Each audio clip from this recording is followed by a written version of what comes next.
नमस्कार। शीघ्र सफलताको बलियो आधार क्विक लोकसेवाको युट्युब च्यानलमा यहाँ सम्पूर्णलाई हार्दिक हार्दिक स्वागत छ। विक्रम सम्वत 2083 सालको जेठ महिनामा घटेका लोकसेवाको दृष्टिकोणले महत्त्वपूर्ण समसामयिक विषयवस्तुहरू लिएर तपाईँहरूको माझमा उपस्थित भइसकेका छौँ। भिडियोलाई अन्तिमसम्म हेरेर हाम्रो च्यानल सब्सक्राइब गर्नुभएको छैन भने सब्सक्राइब गरेर जोडिन नभुल्नुहोला। र 2083 सालको वैशाखको तपाईँहरूले समसामयिक हेर्नुभएको थिएन भए पनि हाम्रो च्यानलमा गएर हेर्न सक्नुहुनेछ। 2083 सालको जेठमा एकदमै महत्त्वपूर्ण समसामयिक घटनाहरू घटेका छन्। बजेटका, आर्थिक सर्वेक्षणका कुरा र यो युद्ध विरामका कुराहरू लगायतका विभिन्न विषयवस्तुहरू रहेका छन्। स्क्रिनमा देखाइरहेको पिडिएफ डाउनलोड गर्नको लागि चाहिँ तपाईँहरू हाम्रो वाट्सएप, भाइबर, टेलिग्राम जुनसुकै च्यानलमा जोइन गर्दा पनि हुन्छ। अब हामी विषयवस्तुतर्फै अगाडि बढौँ। पहिलो विषयवस्तुमा रहेको छ चुरे संरक्षण दिवस 2083 को सन्दर्भमा। चुरे संरक्षण दिवस असार 2 गते मनाउने गरिन्छ।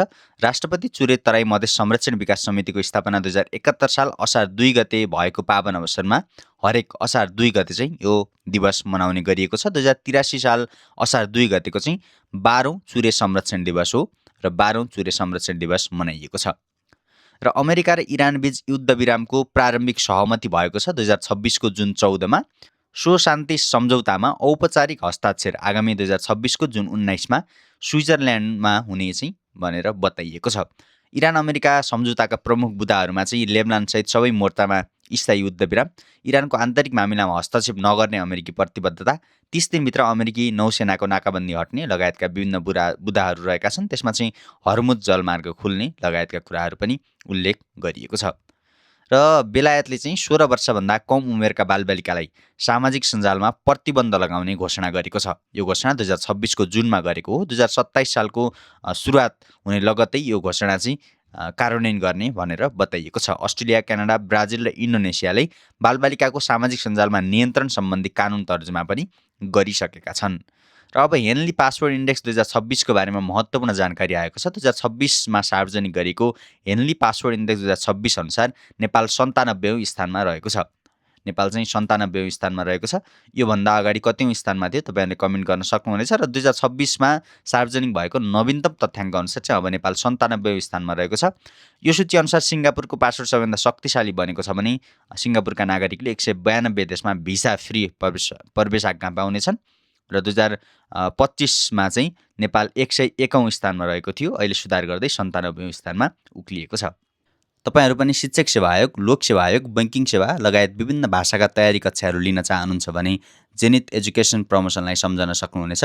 अनलाइन र भौतिक दुवै माध्यममा कक्षाहरू सञ्चालन हुने भएकाले थप जानकारीका लागि स्क्रिनमा देखाइएका नम्बरहरूमा सम्पर्क गर्नुहोला। चिनिया राष्ट्रपति सी जिङपिङद्वारा हालै उत्तर कोरियाको भ्रमण भएको छ। 2026 को जुन 8 र 9 तारिकमा चाहिँ भएको छ।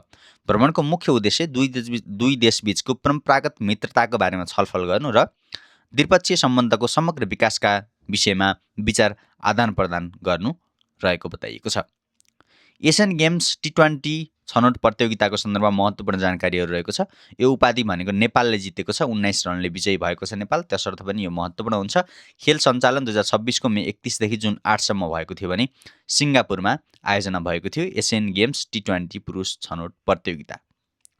2026 मा विश्वको आर्थिक वृद्धि र विश्वव्यापी मुद्रा स्फीति चाहिँ संयुक्त राष्ट्रसङ्घको पछिल्लो प्रतिवेदन अनुसार क्रमशः आर्थिक वृद्धि चाहिँ 2.5% र मुद्रास्फीति चाहिँ 3.9% हुने भनेर प्रक्षेपण गरिएको छ। यो संयुक्त राष्ट्रसङ्घले गरेको पछिल्लो प्रक्षेपण हो। हाम्रो आर्थिक सर्वेक्षण र बजेटले चाहिँ यस कुरामा छुट्टै भनेका छन्। र युएनओले अनुसार कति भनेको छ भनेर सोध्यो भने चाहिँ आर्थिक वृद्धि 2.5 र विश्वव्यापी मुद्रास्फीति भनेको चाहिँ 3.9% रहने भनेर भनिएको छ।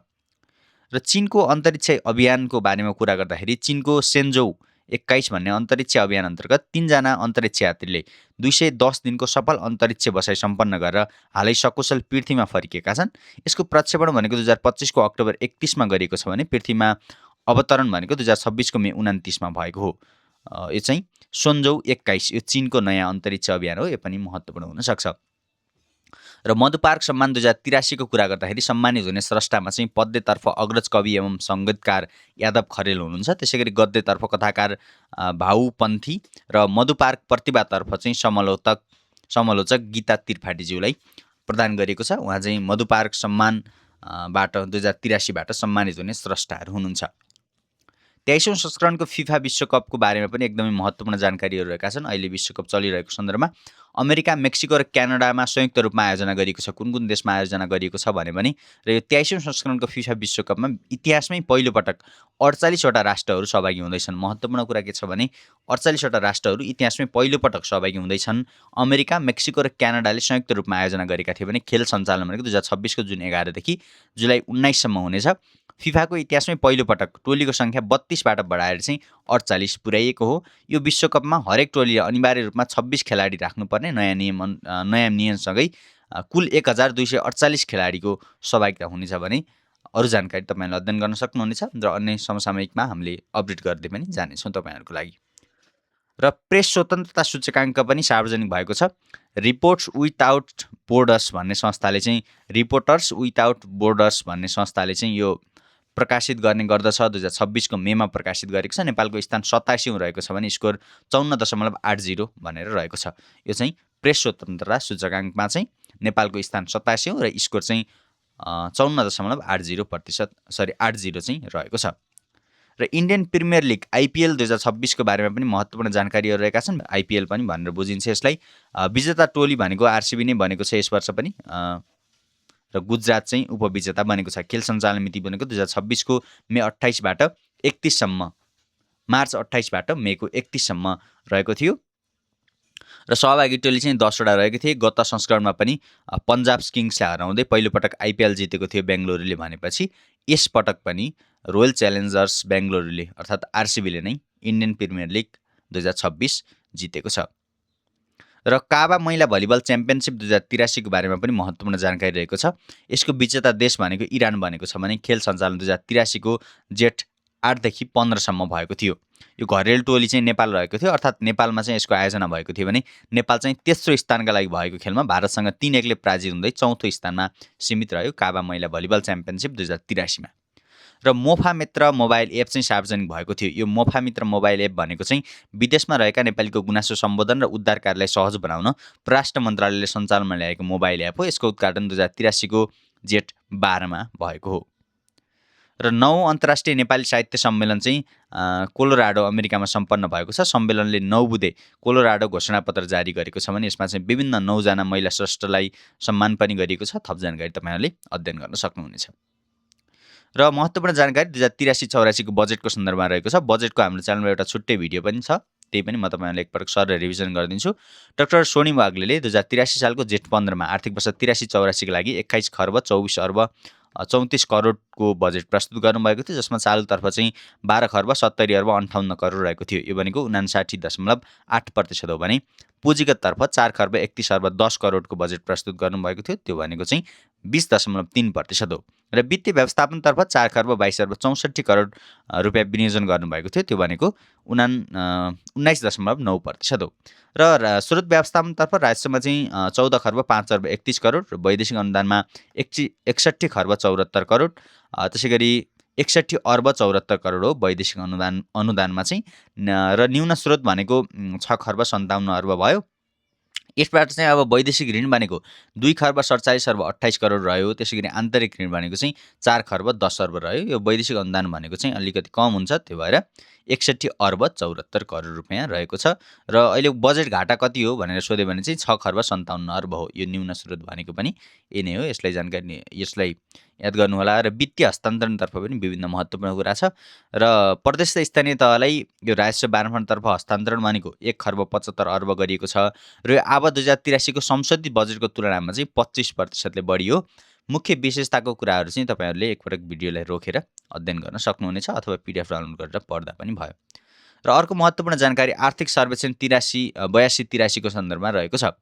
अब यसमा चाहिँ विश्व र नेपालको अर्थतन्त्रको वृद्धि दरको कुरा गर्दाखेरि चाहिँ विश्व अर्थतन्त्रको वृद्धि दर 3.1% ले भएको छ भनिएको छ। र विश्वको मुद्रास्फीति चाहिँ 6% ले भएको छ भनिएको छ। यो नेपालको बजेटले भनेको हो। अघि भर्खरै हामीले युएनको तथ्याङ्कको बारेमा अध्ययन गऱ्यौँ। र नेपालको वृद्धि दर हामीलाई महत्त्वपूर्ण हुन्छ, हामीले याद गर्नुपर्ने कुरा पनि यो 3.85% नेपालको आर्थिक वृद्धि दर रहेको छ। प्रति व्यक्ति कुल ग्रास्थ उत्पादन भनेको अमेरिकी डलर 1513 अमेरिकी डलर रहेको छ। त्यसै गरी प्रति व्यक्ति राष्ट्रिय आय भनेको चाहिँ $1535 रहेको छ भने प्रति व्यक्ति कुल खर्चयोग्य आय भनेको $2044 रहेको छ। यसलाई याद गर्नु होला, यो एकदमै महत्त्वपूर्ण तथ्याङ्कहरू हुन्। र उत्पादनको संरचनाको कुरा गर्दाखेरि चाहिँ कुल ग्राहस्थ उत्पादन भनेको चाहिँ 66 खर्ब 9 करोड रहेको छ। यसमा कृषि क्षेत्रको योगदान 24% रहेको छ भने गैर कृषि क्षेत्रको योगदान 76% रहेको छ। कृषि क्षेत्रको वृद्धि दर 1.85% रहेको छ भने गैर कृषि क्षेत्रको वृद्धि दर 4.54% रहेको छ। र प्राथमिक क्षेत्रको योगदान 24.46% रहेको छ। द्वितीय क्षेत्रको योगदान 13.73% रहेको छ भने सेवा क्षेत्रको योगदान अथवा सेवा क्षेत्रको हिस्सा भनेको चाहिँ 61.81% रहेको छ। यो आर्थिक सर्वेक्षणको सन्दर्भमा महत्त्वपूर्ण डाटा भयो। र अब जिडिपीमा प्रदेशगत योगदानको कुरा गर्दाखेरि बागमतीले चाहिँ सबैभन्दा बढी योगदान गरेको छ। हाम्रो जिडिपी कति हो भनेपछि 66 खर्ब 9 करोड हो। यसमा चाहिँ बागमती प्रदेशले सबैभन्दा बढी योगदान गरेको छ, त्यो भनेको 36.7% हो भने कर्णाली प्रदेशले सबैभन्दा कम योगदान गरेको छ 4.2% हो।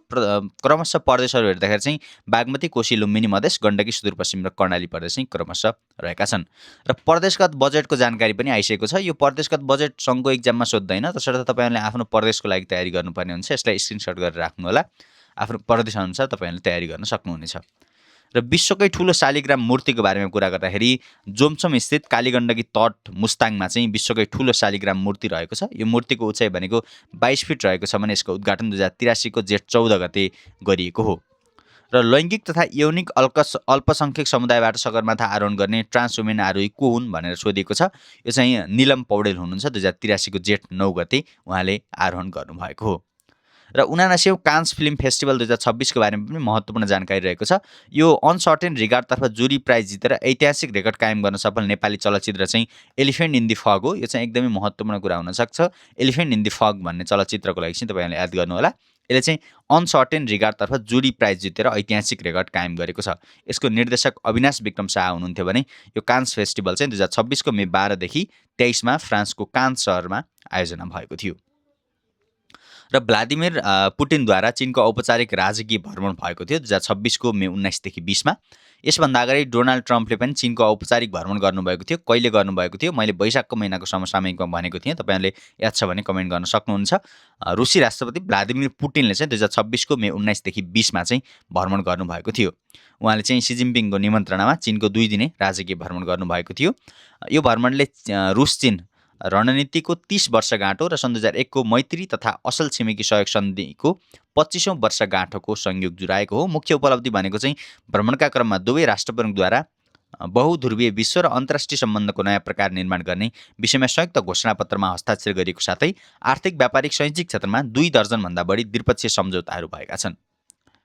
र नेपालको 33औं प्रधान न्यायाधीश पनि महत्त्वपूर्ण कुरा छ। नेपालको 33औं प्रधानमन्त्रीमा डाक्टर मनोज कुमार शर्मा नियुक्त हुनुभएको छ। संवैधानिक परिषदको सिफारिसमा संसदीय सुनवाई समितिबाट प्रधान न्यायाधीशमा अनुमोदित भएसँगै 2083 को जेठ 5 गते राष्ट्रपतिबाट पद तथा गोपनीयताको शपथ लिनुभएको थियो। 2083 को जेठ 5 गते र प्रधान न्यायाधीशमा चाहिँ डाक्टर शर्माले अब 6 वर्ष काम गर्नुहुनेछ। उहाँको कार्यकाल 6 वर्ष रहेको छ।